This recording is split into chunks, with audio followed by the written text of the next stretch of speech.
Daily 24 Bharat देख रहे हैं आप। मैं हूं आपके साथ अनीता शर्मा और शुरुआत करते हैं देश दुनिया की बड़ी खबरों से। और बड़ी जानकारी निकलकर सामने आ रही है कि आज भारत अपना 78वां भारतीय सेना दिवस मना रहा है और ये दिन हर भारतीय के लिए गर्व और सम्मान का प्रतीक है। पीएम मोदी ने सेना दिवस के मौके पर भारतीय सेना की तारीफ करते हुए कहा कि देश के सैनिक निस्वार्थ सेवा के प्रतीक के तौर पर सबसे मुश्किल हालातों में पक्के इरादे के साथ देश की रक्षा के लिए डटे रहते हैं। सेना दिवस पर पीएम मोदी ने सोशल मीडिया प्लेटफॉर्म एक्स पर अपने पोस्ट में कहा कि दुर्गम स्थलों से लेकर बर्फीली चोटियों तक हमारी सेना का शौर्य और पराक्रम हर देशवासियों को गौरवान्वित करने वाला है। सरहद की सुरक्षा में डटे जवानों का हृदय से अभिनंदन।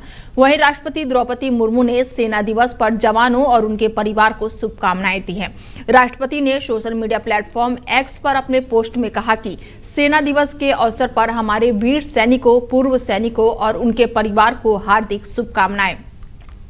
भारतीय सेना राष्ट्र की एकता, संप्रभुता और अखंडता की रक्षा के लिए प्रतिबद्ध है। हमारे सैनिक सीमाओं की रक्षा करते हैं और आपदाओं और मानवीय संकटों के दौरान महत्वपूर्ण सहायता प्रदान करते हैं। आपका अटूट राष्ट्रीय सर्वोपरि भाव प्रत्येक भारतीयों को प्रेरित करता रहेगा। जानकारी आपको दे दें कि राष्ट्रपति द्रौपदी मुर्मू और प्रधानमंत्री नरेंद्र मोदी ने देशवासियों को और सैनिक के जवानों को और साथ ही उनके परिवार को शुभकामनाएं दी हैं। तो वहीं महाराष्ट्र की 29 नगर निगम में वोटिंग जारी है। बड़ी जानकारी निकलकर सामने आ रही है महाराष्ट्र से, जहां पर 3.48 करोड़ मतदाता तय करेंगे किस्मत। राज ठाकरे के साथ बीजेपी से टक्कर देखने को मिलेगी। तो वहीं पुणे में एनसीपी अकेले लड़ रही है। मोहन भागवत और अक्षय कुमार ने वोट डाले हैं। सचिन तेंदुलकर और पीयूष गोयल ने भी वोट डाले हैं। बड़ी जानकारी निकलकर सामने आ रही है महाराष्ट्र से, जहां पर बीएमसी चुनाव को लेकर लगातार वोटिंग जारी है और ऐसे में आज 29 नगर निगम में वोट लगातार डाले जा रहे हैं। सुबह 7:30 बजे से मतदान शुरू हो चुके हैं और जो कि शाम 5:30 बजे तक चलेंगे। शुक्रवार को इसका रिजल्ट सामने आएगा। सबसे अहम बीएमसी है, जहां पर 2017 के बाद से 227 सीटों पर चुनाव हो रहा है और यहां पर बहुमत के लिए 114 का आंकड़ा जरूरी है। बीएमसी के 227 सीटों में से 32 सीटों पर बीजेपी शिवसेना गठबंधन और शिवसेना यूबीटी महाराष्ट्र नवनिर्माण सेना के बीच सीधा मुकाबला है। और यह स्थिति इसलिए बनी है क्योंकि कांग्रेस बहुजन वांछित अघाड़ी महागठबंधन ने इस सीटों पर कोई भी उम्मीदवार नहीं उतारा है। तो वहीं राज और उद्धव ठाकरे के साथ चुनाव एक साथ मिलकर लड़ रहे हैं। तो वहीं पुणे में एनसीपी अकेले ही चुनाव लड़ रही है। तो वहीं पोलिंग बूथों पर सुबह से ही लोगों की भीड़ नजर आई है। आरएसएस चीफ मोहन भागवत और बॉलीवुड एक्टर अक्षय कुमार ने सुबह ही वोट डाल दिया है। दोनों ने जनता से वोट डालने की अपील भी की है। प्रजातांत्रिक रचना में रचना का एक अनिवार्य भाग चुनाव है और इसलिए वो नागरिकों का कर्तव्य भी है। तो संतुलित विचार करके, जनहित का विचार करके योग्य लगता है उस उम्मीदवार को मत देना, वोट देना, ये अपना कर्तव्य रहता है। उस दिन का वो पहला कर्तव्य होता है, इसलिए मैंने पहले आके नंबर लगाया। प्रजातांत्रिक रचना में तो वहीं आईपैक मामले में सुप्रीम कोर्ट में आज अहम सुनवाई होने वाली है। बड़ी जानकारी निकलकर सामने आ रही है कि आईपैक मामले में सुप्रीम कोर्ट में अहम सुनवाई आज और ईडी की याचिका पर सुप्रीम कोर्ट में आज सुनवाई होगी।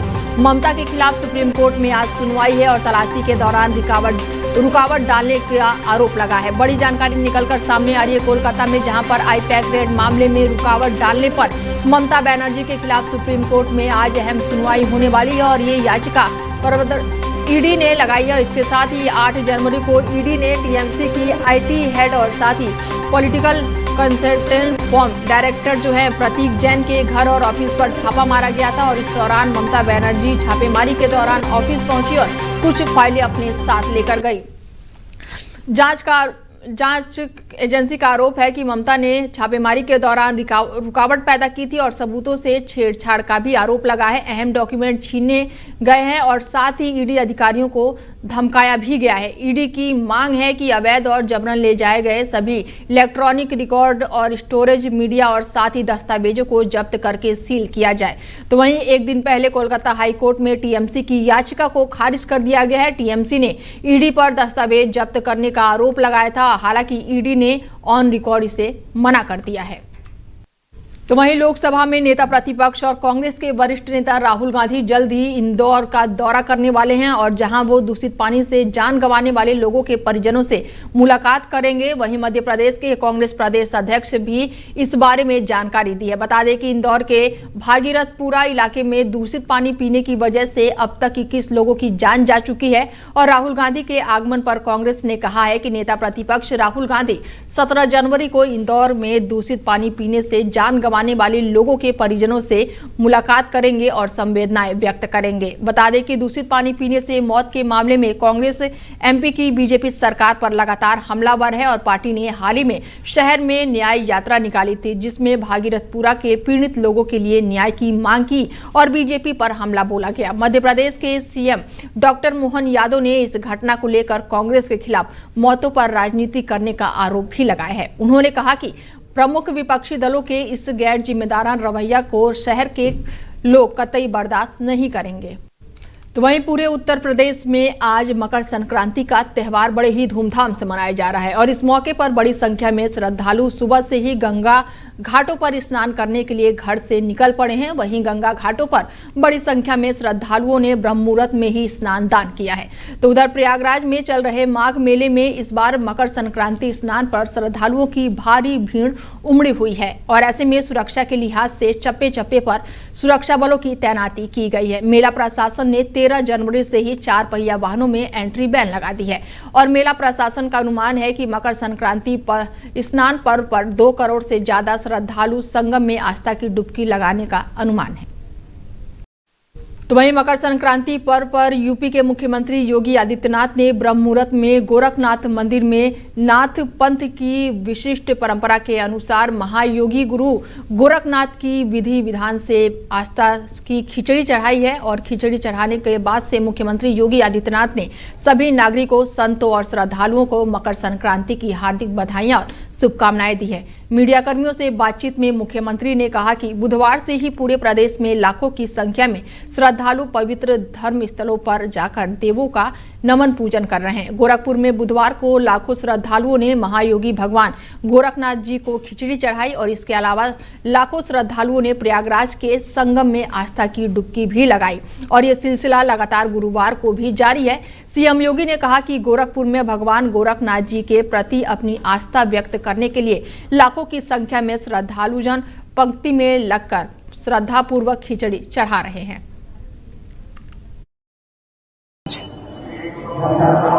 मकर संक्रांति का पावन पर्व है।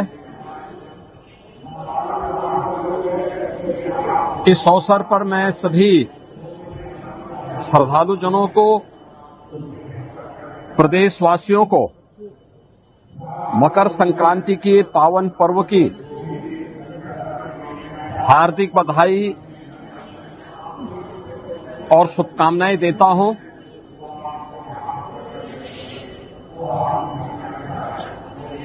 इस अवसर पर कल से ही पूरे प्रदेश में लाखों की संख्या में श्रद्धालु पवित्र धर्मस्थलों में जाकर के अपनी आस्था का नमन कर रहा है। गोरखपुर में कल लाखों श्रद्धालुओं ने महायोगी भगवान गोरखनाथ जी को अपनी आस्था की पवित्र खिचड़ी चढ़ाई।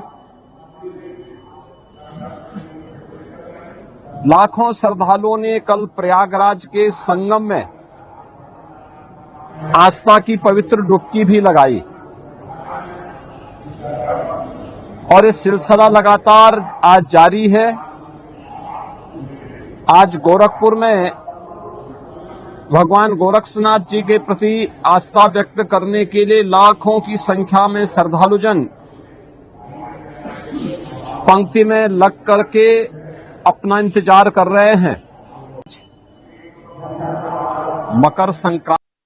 तो वहीं उत्तर भारत में कड़ाके की ठंड और घने कोहरे का कहर जारी है। भारतीय मौसम विज्ञान विभाग ने आने वाले दिनों के लिए गंभीर चेतावनी जारी की है। मौसम विभाग के अनुसार हरियाणा के हिसार में न्यूनतम तापमान इस सीजन के रिकॉर्ड स्तर में 1.1 डिग्री सेल्सियस तक गिर गया है, जबकि दिल्ली और चंडीगढ़ में पारा जो है वो 4 डिग्री के आसपास बना हुआ है और आज से एक नया डिस्टर्बेंस सक्रिय हो चुका है। इसके प्रभाव से 30 जनवरी तक पहाड़ों पर भारी बर्फबारी और मैदानी इलाकों में शीतलहर का प्रकोप और बढ़ने की संभावना जताई गई है। मौसम विभाग के अनुसार अगले 2 दिनों तक उत्तराखंड, हिमाचल प्रदेश, पंजाब, हरियाणा, चंडीगढ़, पश्चिमी उत्तर प्रदेश, राजस्थान, छत्तीसगढ़, झारखंड और ओडिशा में शीतलहर की स्थिति बनी रहने की संभावना है और आने वाले दिनों में पंजाब, हरियाणा, राजस्थान और पश्चिमी उत्तर प्रदेश में हल्का सा घना कोहरा देखने को मिलेगा।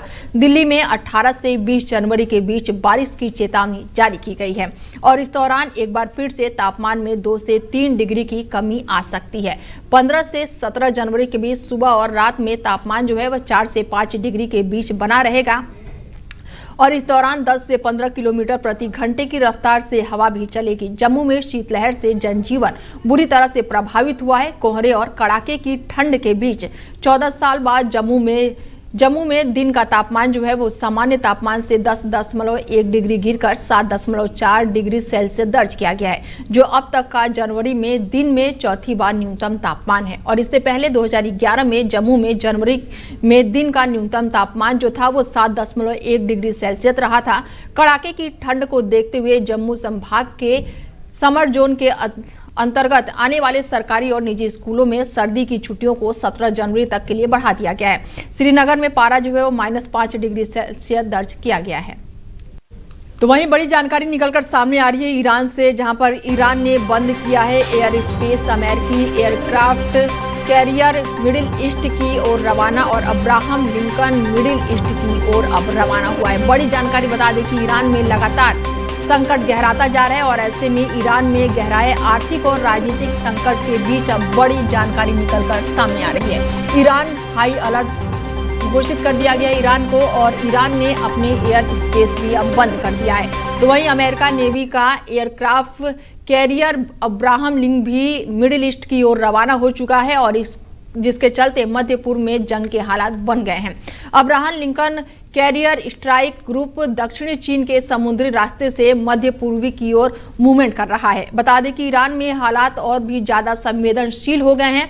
28 दिसंबर से जारी विरोध प्रदर्शन और हिंसा के चलते हालात दिन प्रतिदिन बदतर होते जा रहे हैं। अमेरिकी राष्ट्रपति ट्रंप ने भी ईरान पर दबाव बढ़ा दिया है। अमेरिका की धमकी के चलते ईरान ने अपना एयर स्पेस भी बंद कर दिया है, जिस वजह से कई देशों की उड़ानों के लिए संकट खड़ा हो गया है। एयर इंडिया ने अपनी कुछ उड़ानें रद्द कर दी है और कुछ के रूट डाइवर्ट कर दिए हैं।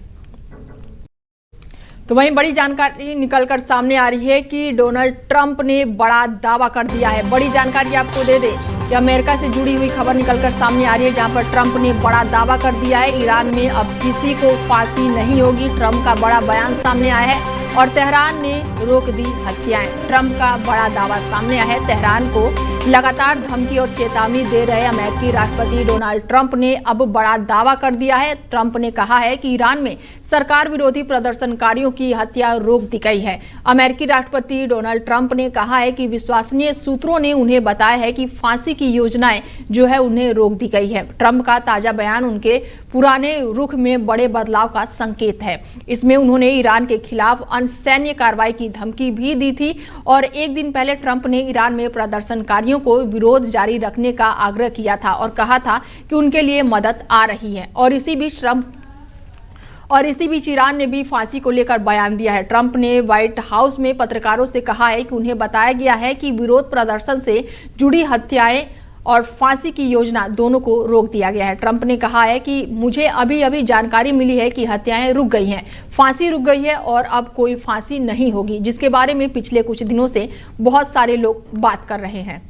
We've been told that the killing in Iran is stopping. It's stopped. It's stopping, and there's no plan for executions or executions. So I've been told that a good authority. We'll find out about it. I'm sure if it happens, we'll all be very upset, including you will be very upset, but that's just gotten to me from information that the killing has stopped, that the executions have stopped. They're not going to have an execution, which a lot of people were talking about for the last couple of days. Today was going to be the day of execution. And another piece of information that I think is very important is the leaker has been found and is in jail right now. And that's the leaker on Venezuela. And a very bad leaker. So there could be some others, and we'll let you know about that. We're hot on their trail. But the leaker has been found, and the leaker's in jail. And will probably be in jail for a long time. Let's see what happens. We've been told that the kill.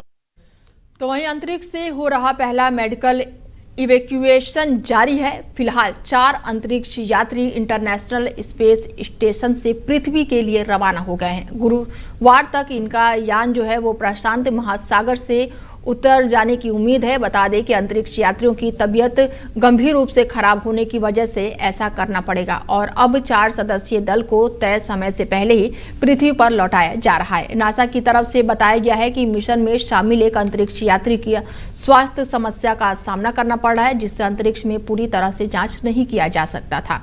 इसलिए space x के एक यान से ये astronaut वापस आ रहे हैं। बुधवार को इनका यान अंतर्राष्ट्रीय अंतरिक्ष स्टेशन से अलग होकर पृथ्वी की तरफ बढ़ेगा और इसे क्रू ड्रैगन यान में नासा के 2 अंतरिक्ष यात्री, एक जापानी और एक रूसी अंतरिक्ष यात्री सवार हैं। अधिकारियों के मुताबिक दल के एक सदस्य की तबीयत अचानक ही ज्यादा बिगड़ गई थी, जिसके चलते मिशन बीच में ही रोकना पड़ा है और बीमारी से जुड़ी ज्यादा जानकारी सार्वजनिक नहीं की गई है, न ही अंतरिक्ष यात्रियों की पहचान उजागर की गई है।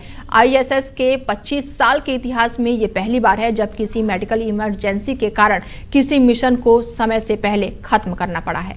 तो वहीं दिल्ली पुलिस और लॉरेंस बिश्नोई गैंग के शूटर के बीच देर रात एनकाउंटर का मामला सामने आया है। लॉरेंस बिश्नोई गैंग के दोनों शूटरों को एनकाउंटर के बाद पुलिस ने गिरफ्तार कर लिया है। एक शूटर के पैर में गोली लगी है तो दूसरा शूटर नाबालिग बताया जा रहा है। दोनों शूटर्स पर दिल्ली के पश्चिम बिहार और विनोद नगर इलाके में हुई फायरिंग में शामिल होने का आरोप है।